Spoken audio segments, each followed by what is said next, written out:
Moms kitchen ল্যাবে আপনাদের সবাইকে স্বাগত। মাছের মাথার বিভিন্ন রকম রেসিপির মধ্যে মুড়িঘণ্ট অন্যতম। বাঙালির অত্যন্ত প্রিয় একটি পদ এই মুড়িঘণ্ট। রান্নাটি একদম সাবেকি পদ্ধতিতে বানানো হয়েছে। আপনাদের কাছে অনুরোধ, ভিডিওটি স্কিপ না করে একদম শেষ পর্যন্ত দেখুন। একটি স্টেপ মিস হয়ে গেলে অথেন্টিক স্বাদ থেকে বঞ্চিত হবেন। চলুন দেখে নেওয়া যাক কি করে বানানো হয় এই সাবেকি স্বাদের মুড়িঘণ্ট। মাছের মাথা ভাজার জন্য প্রথমে কড়াইতে দিয়ে দিতে হবে পরিমাণ মতন সর্ষের তেল। তেল গরম হওয়া অবধি অপেক্ষা করতে হবে। তেল গরম হলে দিয়ে দিতে হবে 1 চিমটে হলুদ। তারপরে ছোট ছোট টুকরো করে কেটে রাখা মাছের মাথা দিয়ে দিতে হবে। মাছের মাথাগুলিকে লাল লাল করে ভেজে নিতে হবে। হলুদ দেওয়ার কারণে মাছের মাথা ফাটবে না, ফলে গায়ে তেলও ছিটকাবে না। ভাজার সুবিধার জন্য মাছের মাথাগুলিকে বাজার থেকে ছোট ছোট টুকরো করে কাটিয়ে আনবেন। ধুয়ে পরিষ্কার করে শুধুমাত্র লবণ মাখিয়ে 15 মিনিট রেখে দেবেন। এই সময় কোনো হলুদ দেবেন না। এক ব্যাচ ভাজা হলে তুলে নিয়ে আবার তেলের মধ্যে 1 চিমটে হলুদ দিয়ে আবার দ্বিতীয় ব্যাচ ভাজতে দিতে হবে। এইভাবে সমস্ত মাছের মাথার টুকরোগুলো ব্যাচ ওয়াইজ ভেজে নিতে হবে। ওই তেলেই দিয়ে দিতে হবে ছোট ছোট টুকরো করে কেটে রাখা আলু।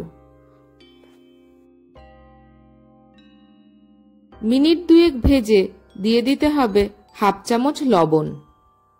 আলু নরম হওয়া অবধি ভাজতে হবে।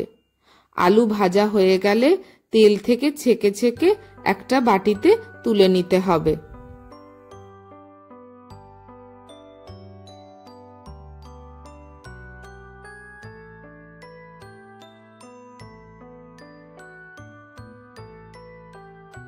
এবার ওই তেলটাকে ছেঁকে নিয়ে পরিষ্কার কড়াইতে দিয়ে একে একে লবঙ্গ, তেজপাতা, থেতো করা এলাচ আর দারচিনি ফোড়ন দিয়ে দিতে হবে।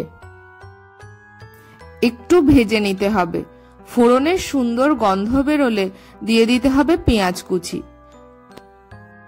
পেঁয়াজ হালকা বাদামি রং হওয়া অবধি ভাজতে হবে। এখানে 2টো কাতলা মাছের মাথার জন্য 3টে বড় সাইজের পেঁয়াজ নেওয়া হয়েছে।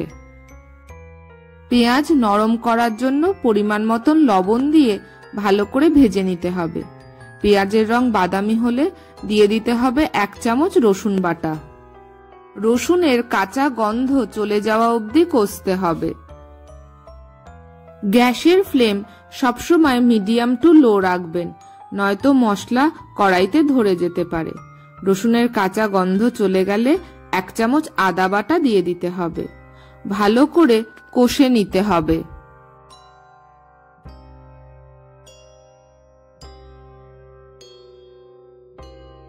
মশলা কষা হয়ে গেলে একে একে লঙ্কা বাটা, ধনে গুঁড়ো, জিরে গুঁড়ো আর 2 টেবিল চামচ গোবিন্দভোগ চাল দিয়ে আবারও কষতে হবে।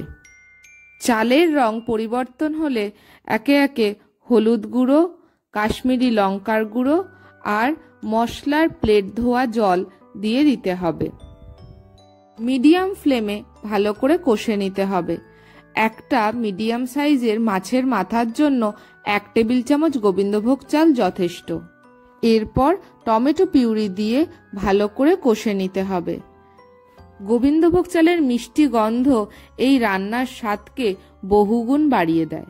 এরপর পরিমাণ মতন গরম জল দিয়ে ভালো করে মশলা মিশিয়ে নিতে হবে। মশলা মেশানো হয়ে গেলে দিয়ে দিতে হবে ভেজে রাখা মাছের মাথা।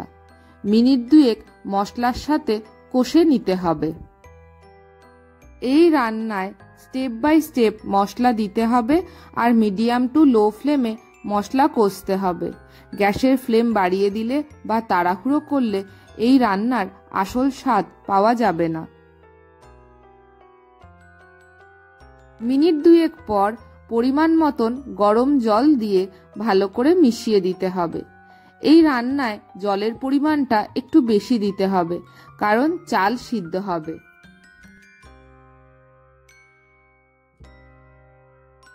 ভালো করে মিশিয়ে দিতে হবে। তরকারি ফুটে উঠলে ঢাকনা চাপা দিয়ে দিতে হবে। সময় গ্যাসের ফ্লেম একদম লো রাখবেন। ঢাকনা তুলে দেখতে হবে চাল সিদ্ধ হয়েছে কিনা।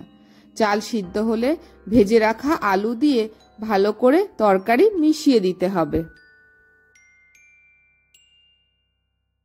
চাল যদি সব জল টেনে নেয় তাহলে বাইরে থেকে গরম জল দেবেন। রান্নায় কখনোই ঠান্ডা জল দেবেন না, তাহলে স্বাদ নষ্ট হয়ে যাবে। মুড়িঘণ্ট রান্নার সময় খেয়াল রাখবেন গ্রেভি যেন পাতলা থাকে, কারণ চাল জল টেনে নিতে থাকবে আর গ্রেভি বসে যেতে থাকবে। মেশানো হয়ে গেলে গ্যাসের ফ্লেম মিডিয়ামে রেখে ঢাকনা চাপা দিয়ে মিনিট 5 রেখে দিতে হবে। মিনিট 5 পর ঢাকনা তুললে যখন দেখবেন ওপরে তেল ভেসে উঠেছে, তখন 2 চামচ ঘি আর 1 চামচ শাহি গরম মশলার গুঁড়ো দিয়ে দিতে হবে। শাহি গরম মশলা বাড়িতেই বানানো। শাহি গরম মশলা বানানোর রেসিপি একদিন দিয়ে দেব আপনাদের। মুড়িঘণ্ট প্রায় হয়েই এসেছে, ভালো করে মিশিয়ে দিতে হবে। মেশানো হয়ে গেলে গ্যাস বন্ধ করে ঢাকনা চাপা দিয়ে 15-20 মিনিট রেখে দিতে হবে। মিনিট 20 পর ঢাকনা তুললেই এই মুড়িঘণ্টের সুবাস সারা ঘর ছড়িয়ে পড়বে। এরপর সার্ভিং বলে নামিয়ে নিয়ে গরম গরম ভাতের সাথে পরিবেশন করুন একদম সাবেকি সুস্বাদু মুড়িঘণ্ট। ভিডিওটি কেমন লাগলো অবশ্যই কমেন্টে জানাবেন। লাইক, শেয়ার ও সাবস্ক্রাইব করে মমস কিচেন ল্যাবের পাশে থাকবেন। ভিডিওটি শেষ পর্যন্ত দেখার জন্য অসংখ্য ধন্যবাদ।